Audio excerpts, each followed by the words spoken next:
The Apple Tree and the Farmer.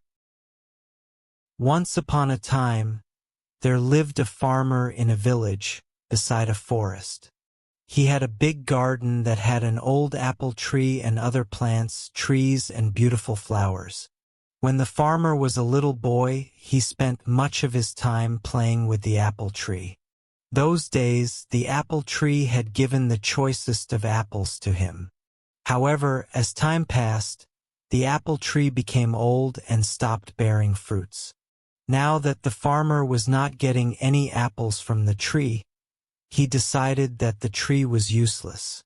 Therefore, he decided to cut the tree and use its wood to make some new furniture.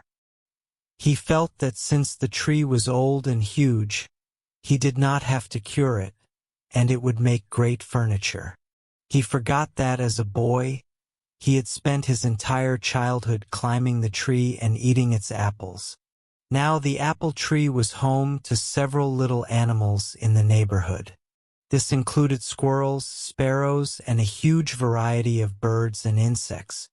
When the farmer took his axe and began chopping the tree, all the little animals came rushing down. They all began to plead with the farmer. They gathered round the farmer and said, "Please don't cut the tree.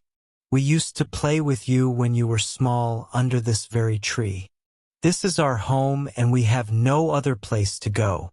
The farmer was adamant. He raised his axe and the commotion grew. "Please don't chop and destroy my home and kids," cried the squirrel. "Please don't chop and destroy my nest," cried the little birds. "Please don't cut the apple tree," cried the grasshopper. The farmer, however, forgot his childhood and his animal friends. He began to chop the tree harder. All the little animals became desperate and wanted to protect the apple tree at any cost.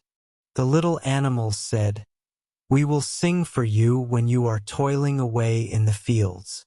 We will look after your little boy. He will not cry, but instead will be entertained and happy.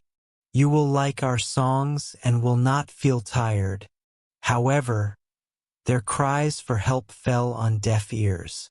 Despite all their requests, the farmer continued to chop down the tree. All of a sudden, he noticed something shiny. On inspecting it, he realized that it was a beehive full of honey. He took a little and put it in his mouth.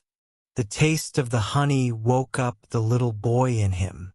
Suddenly, the memories of his childhood came rushing back. The honey tasted so good that he wanted more. It brought a sense of happiness to him. He smiled and exclaimed, "This tastes amazing." Realizing the change in the farmer's attitude, the little animals spoke in unison. The bee said, "I will always provide you with sweet honey." The squirrel said, "I will share any amount of nuts that you want." The birds cried, "We will sing as many songs as you want." Finally, the farmer realized his folly and put down his axe. He understood that the tree was home to many lovely animals that provided him with so many things. He wanted his little boy to have the childhood that he had. The farmer realized that the apple tree was not that fruitless. The little boy in him saved the apple tree. He threw away the axe and said to the little creatures, "I promised that I would never cut this tree. I have realized my mistake, and you all can now live in peace and harmony." The little creatures thanked the bee profusely. If the farmer had not found the beehive, they would have been homeless by now. They continued living happily in the old apple tree. The moral of the story is, each and every living thing in nature is of some use. We should not destroy any living thing.